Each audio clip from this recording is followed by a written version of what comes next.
Assalamualaikum. Nama saya Noriza binti Ibrahim. Saya dari Politeknik Celik Kelantan. Kod saya 053030. Hari ini saya akan membentangkan tentang potensi penggunaan bahan kitas semula iaitu kaca untuk inkubasi aruhan telur ikan tilapia. Dalam dunia akuakultur ni, dia membawa maksud kepada peternakan akuatik di dalam keadaan yang terkawal. Bermaksud keadaan terkawal ni bermaksud kita mengawal makanan yang kita bagi dan kita kawal kualiti air yang digunakan untuk menternak haiwan akuatik kita ni lah. Jadi untuk tilapia ni, walaupun tilapia bukanlah spesies native di Malaysia, tapi dia merupakan spesies yang senang diternak dan ada permintaan yang tinggi di dalam Malaysia ni. Jadi secara tidak langsung dia menyebabkan ada permintaan untuk penghasilan benih anak tilapia ni. Jadi bila ada permintaan untuk pembelian benih anak tilapia ni, secara tidak langsung wujudnya inkubasi aruhan untuk memaksimumkan pengeluaran benih. Maknanya kita tidak bergantung kepada penghasilan benih secara semula jadi. Jadi bila ada permintaan pembelian benih tilapia di Malaysia, secara tidak langsung wujudnya inkubasi aruhan yang banyak di pasaran, dan untuk penghasilan skala yang besar, of course dia akan memerlukan kos yang tinggi lah, kerana lebih kepada berteknologi tinggi lah inkubator yang berskala besar ni. Jadi dia menjadi sedikit halangan lah kepada peternak skala kecil ni yang baru nak menapak. Jadi di sinilah terhasilnya inkubator buatan sendiri yang menggunakan bahan kitas semula seperti botol plastik.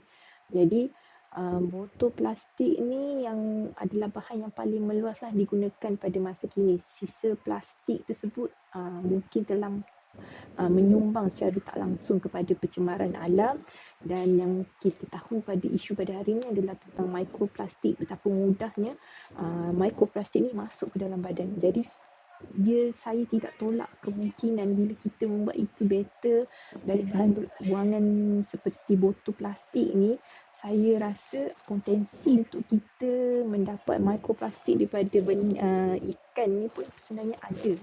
Cuma mungkin tak ada pembuktian lagi lah. Jadi ini menyebabkan saya terpanggil lah untuk membuat pemerhatian macam mana kalau kita tukarkan plastik ni kepada kaca pula. Ada perbezaan ke penghasilan benih dia, ataupun mungkin lebih bagus, atau mungkin hanya sama saja, ataupun mungkin ada sedikit menurun. So saya akan bentangkan lagi lah untuk slide yang kedepannya. Seperti yang kita tahu, lambakan penggunaan botol plastik ni boleh menjejaskan ekosistem bumi kita ni.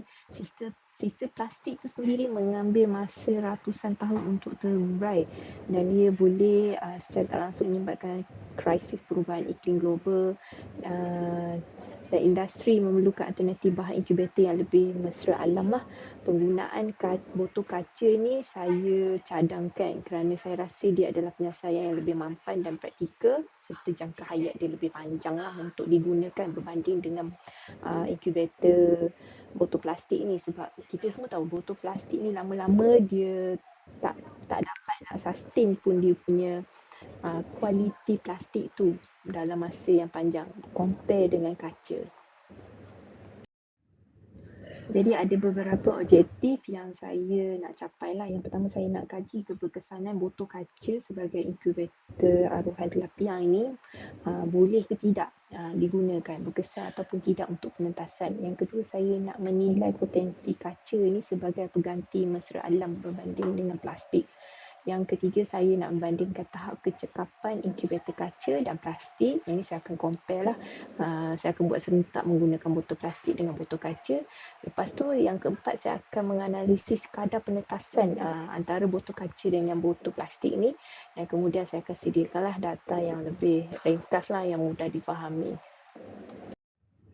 Jadi sebelum meneruskan kajian ni, saya ada dua lah persoalan yang saya rasa saya nak jawab, yang saya nak dapatkan jawapan. Yang pertama, saya nak tengok boleh ke botol kaca ni digunakan sebagai inkubator telur tilapia. Yang kedua, boleh ke botol kaca ni digunakan sepenuhnya menggantikan botol plastik dalam proses untuk inkubasi ni.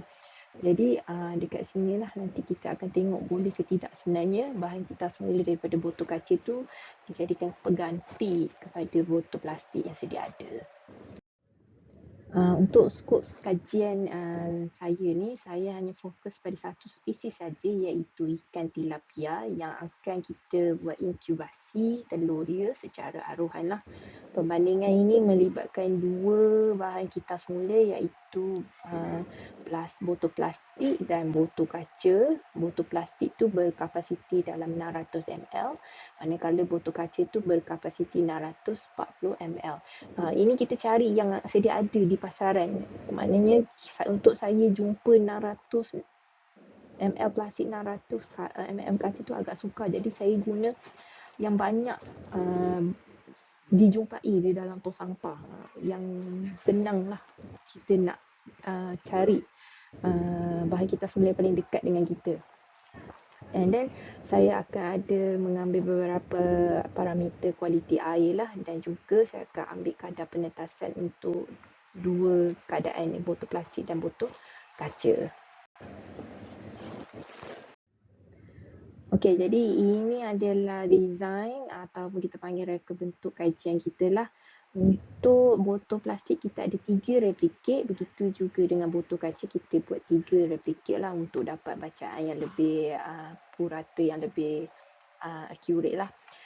Dan dekat sini kita ada bekalkan aliran air keluar masuk. Maknanya dekat sini tujuannya lebih kepada untuk memastikan telur itu tidak bergumpal lah. Kerana bila telur tu bergumpal, dia akan menyebabkan fungus senang naik lah. Jadi air dalam botol ni, botol kaca dan botol plastik ni akan sentiasa bergerak dalam bentuk bulat lah. Circular motion, dia akan bergerak untuk memastikan telur tersebut tidak melekat. Jadi dari mana kita dapat telur tersebut, kita ambil lah, kita ekstrak daripada mulut induk tilapia yang sama lah. Jadi bila sama tu kita masukkan, setiap botol ni kita masukkan dalam 100 biji telur tilapia. Jadi lepas kita masukkan tu, kita akan ambil berapa kualiti air, parameter kualiti air dalam sambil kita kira penetasan yang berjaya dilakukan untuk setiap replicate ini. Jadi dekat sini saya masukkan gambar lah untuk melihat lebih jelas proses inkubasi itu berlaku. Pertama kita akan ambil induk tilapia betina yang ada telur dekat dalam mulut dia, sebab secara semula jadinya tilapia dia eram telur tu dalam mulut. Tapi dalam mulut tu sebenarnya telur tu berputar, dia bergerak sebenarnya dalam mulut tu. Sebab tu dalam incubator tu, dalam incubator yang kita buat tu, air pun kena berputar lah untuk meniru mekanisme semula jadi pengeraman telur tilapia. Jadi kita ambil secara manual saja dan kita akan asinglah setiap 100 kita letak dalam setiap replicate ni. Kita masukkan telur secara berhati-hati dalam sistem incubator yang telah kita bina. Kalau nampak di sini air keluar ni sebenarnya kalau untuk telur yang telah menetas, dia dah boleh berenang, means dia dah boleh lawan arus. Bila dia dah boleh lawan arus, secara tak langsung sebenarnya dia akan pergi ke atas. Bila dia pergi ke atas, secara automatik dia akan keluar dekat mulut ujung sekali dekat incubator yang kita buat ni. Seterusnya kat step 4 kita ambil kualiti air lah secara berskala, dan kita akan rekod segala data yang telah kita dapat.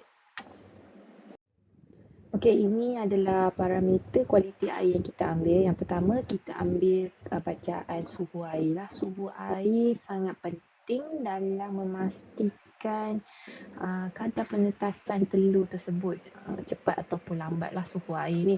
Yang kedua, of course kita akan cek oksigen terlarut yang ada di dalam air tersebut. Oksigen ni sangat penting jugalah untuk semua hidupan. Kalau telur ni pun kalau tak ada oksigen pun memang dia akan mati lah. Yang ketiga kita akan cek pH, tahap keasidan dan kealkalian. Yang ini kita nak kena pastikan lah pH pada tahap optimal.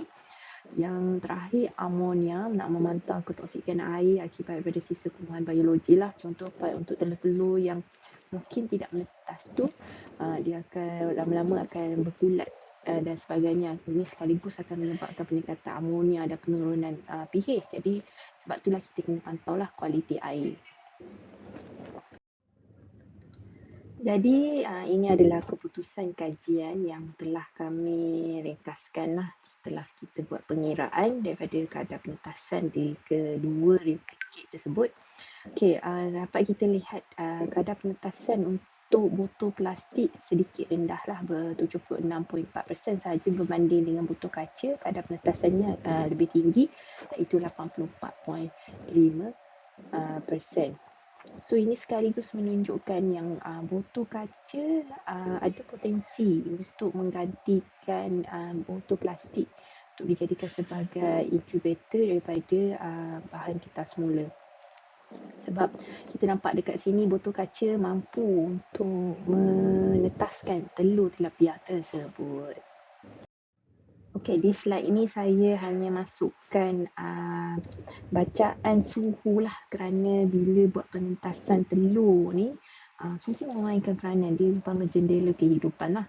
Jadi dapat kita lihat lah suhu untuk botol kaca lebih stabil lah dalam masa 24 jam tu, dia lebih stabil berbanding dengan botol plastik yang ada sedikit perubahan lah, especially during semasa penetasan tu, pertengahan hari tu. Jadi dekat sini kita dapat lihatlah kerana kaca mempunyai keupayaan penebat haba yang lebih baik, ini mampu menstabilkan suhu supaya tidak mendatangkan kejutan lah kepada embrio telur tersebut. Dan sekaligus kita semua tahu yang botol kaca ni dia punya permukaan ataupun kestabilan dia lebih baik berbanding botol plastik dari segi pembebasan bahan kimia yang bertoksik. Dan sekaligus bila suhu dapat dikekalkan, tiada perubahan yang mendadak, dia menjadikan oksigen di dalam air tersebut lebih stabil juga. Jadi ini sekaligus membantulah kadar penetasan yang lebih baik kepada telur tersebut. Okay, kajian ini membuka satu lagi alternatif kepada peternak kecil lah untuk memilih botol kaca. Kita dapat lihat botol kaca berpotensi untuk menggantikan botol plastik lah yang sedia ada, kerana botol kaca ni dia dapat mengekalkan suhu yang lebih stabil. Bila suhu lebih stabil, oksigen pun lebih juga secara tak langsung akan stabil di dalam botol tersebut, dan sekaligus dapat menjamin penetasan yang lebih seragam dan lebih pantas lah. Dan sekaligus kita menggalakkan lah inovasi alternatif yang lebih efisien, penggunaan bahan yang lebih mesra alam, yang lebih hijau, dan sekaligus kita dapat merealisasikan matlamat sifar plastik Malaysia pada tahun 2030. Baiklah, kajian saya ni mungkinlah impaknya tak nampak lah sekarang, tapi apa yang boleh saya simpulkan, botol kaca ni terbuktilah berkesan untuk menggantikan botol plastik sebagai incubator telur ikan tilapia. Kerana kita dapat lihat data tadi, prestasinya menandingi dan melebihi kecakapan incubator botol plastik. Sekaligus kerana dia menawarkan ekosistem atau environment air yang lebih stabil kepada embrio telur ikan tersebut.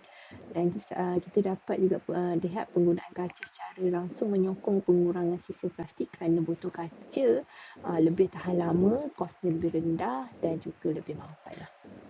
Okey, untuk cadangan kajian pada masa hadapan, saya mencadangkanlah untuk mengkaji impak penggunaan kapasiti dan saiz botol kaca yang pelbagai.